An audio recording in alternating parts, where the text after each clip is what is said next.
What are we gonna play with today?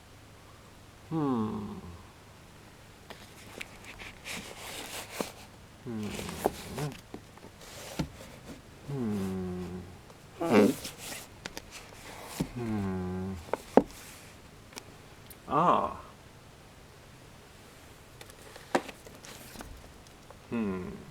The candles are lit for no particular reason, apart from the fact that I like lighting candles.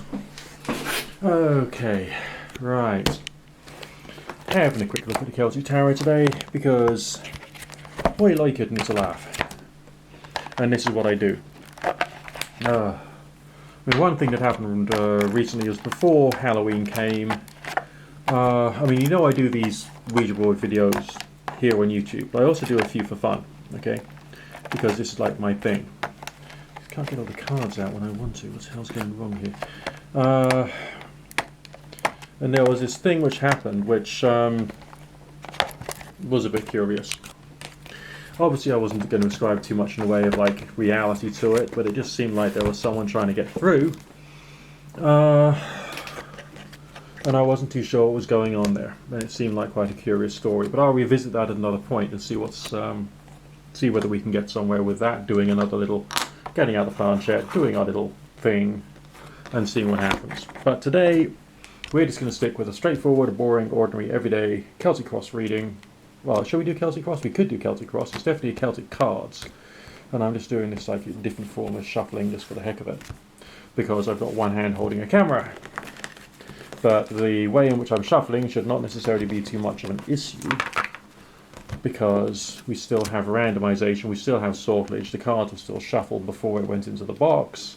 So if you're a person who's only got one arm, alright, I'm not taking the mickey out of you. What I'm doing is I'm telling you this is a good way for you to actually do some basic shuffling. It takes a bit longer. It can be tiring on the arm. But on the other hand, tarot is not exclusively for people who have both left and right arms. You can do it if you've only got one of them. Or alternatively have your other hand incapacitated because you're holding a camera. So we've done a lot of 3-card readings. I'm getting quite bored with the 3-card readings in general. And what I'm going to do is I'm going to lay out some more. And we're just going to do a longer thing and see what kind of like story can come as a result of it. Might be useful to you, might be applicable to you. If it is applicable to you and it makes you smile or you're entertained by this, there's a comment section down there to put things in. Don't forget to, thumbs up and rate and subscribe and all that kind of things, and click the bell because all that stuff is lovely. Right. One thing which I personally struggle with the Celtic Cross, with the Celtic Tarot, is intuition. Okay, I struggle to get intuition. I find the addition of the Celtic knotwork very beautiful and a wonderful, wonderful expression of art. But it doesn't necessarily have what's required in order to provide extra sort of intuition power. But it has atmosphere, it has ambience, it has flavour, it has a certain je ne sais quoi to it that's specific to what it's good for. Okay? You got 2 major arcanas. One is upright, one is reversed. You got the Judgment, you've got the Sun reversed. Therefore, we could say that there is something slightly uncomfortable, on the basis that this reading is for you, something slightly uncomfortable with the way in which things are. Maybe your aspiration for the future is kind of like, it's not quite going to happen the way I want it to. This card is reversed, but it's still there. Suggesting maybe your life path is going to take a bit of a detour prior to getting back onto the true and proper track that it should be. Which I think is interesting, because it's not saying, oh my god, everything is terrible. What it's doing instead is saying, there is still a promise. Okay, you've got a bit of a delay going on, you've got things to work out, there's complexity within your life situation, but it's not necessarily a question of everything is lost. It's much more a question of everything can still be gained. There'll be a bit of a delay, a bit of extra hard work, it'll seem a bit difficult, but it seems to be right. Now, why would the Judgment card be coming up? Possibly to do with the fact that it's a message to do with balance and harmony. Judgment is also talking about rising above. It's again a promise. So this is a promise, but you're not quite there yet. This is a promise, but it's suggesting you're working up to it on the basis of balance. If you lose your balance, then you can't think things through in a clear and objective terms, and therefore things are difficult for you. Maybe you are someone who periodically goes through moments of emotional difficulty, and that has some negative impacts and inferences upon the way in which you're living and the way in which things are for you. I don't know. You do, okay? But it's also a question of choice and decision making, because you're using your judgment, okay? You're using your judgment to move forward. You're using your judgment to try and ascend beyond the limitations that have been placed upon you. Therefore, it's quite powerful.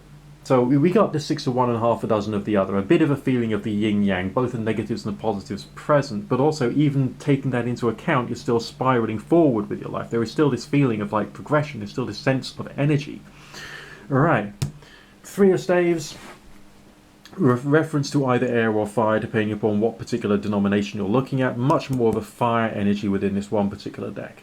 Okay, and much more of an air or electric energy with the sword suit. So that's one of the reasons why this one is different to some forms of tradition. But on the other hand, the air and fire symbolism of the staves and the swords is often mixed around somewhat.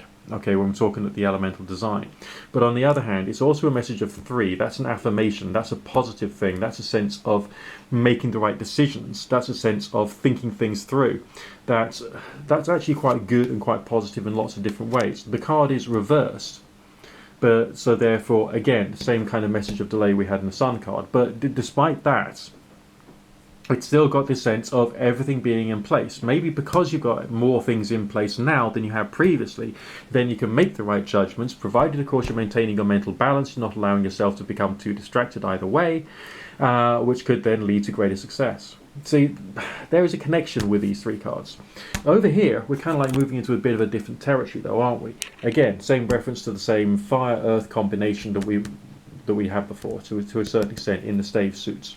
But why would we have a 4? 4 is a numerological progression from 3, because 4 is bigger than 3, obviously. So essentially that's having a conversation with that card over here somehow.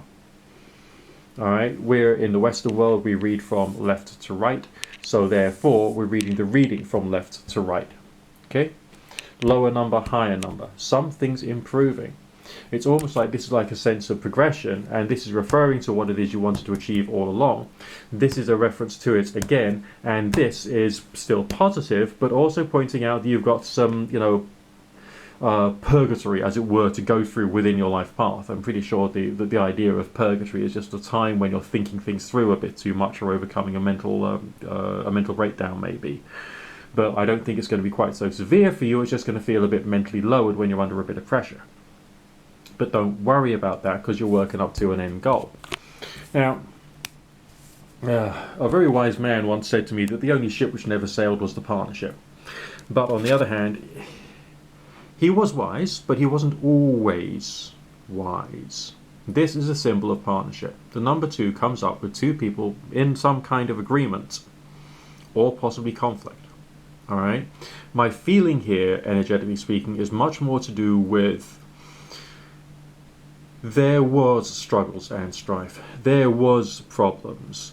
There is now progress. It feels more like the message of peace after a conflict than it does in terms of you've got terrible things coming down the pipeline for you, which I don't think you do. Instead, we've got this sense of progression. Okay, it seems to me as though, if I was to simplify it, okay, you've got a lot of things to deal with in your life. Okay, that's it. You've got a lot of things to deal with in your life. You occasionally experience a bit of mental imbalance. You don't realise often that you've already got what is needed in order to try and be good and to achieve things in life. There could be a feeling that you are actually quite a warm character, despite the fact that some of that's been taken away from you as a result of stress and trauma and anxiety and worry. But on the other hand, it's still there. There is still that, pure, loving, crowned, conquering child inside you which wants to have victory. Okay? And then you've got this, peaceful promise. Bit of a storm, bit of difficulty, but this peaceful promise. So what happens after that? Go on, give us a good card today. Yeah, brilliant.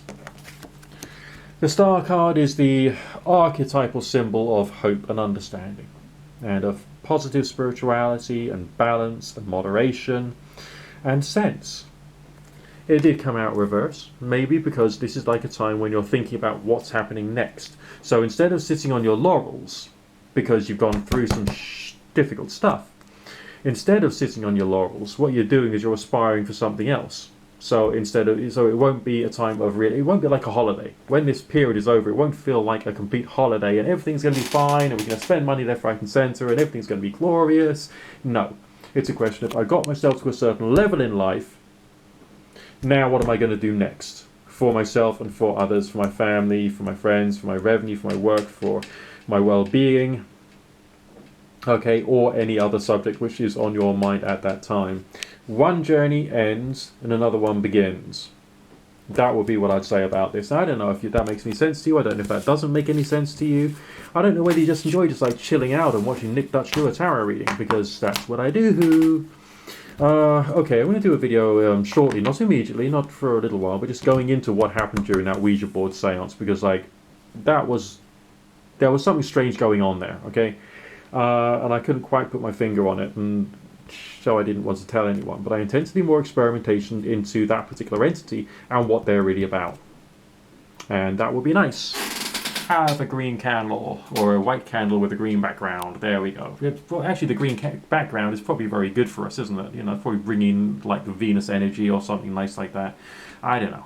Maybe everyone who does YouTube videos is actually a person who has positive Venusuvial energy flowing through their veins because they're so heavily exposed to a green screen. Do you think so? Maybe.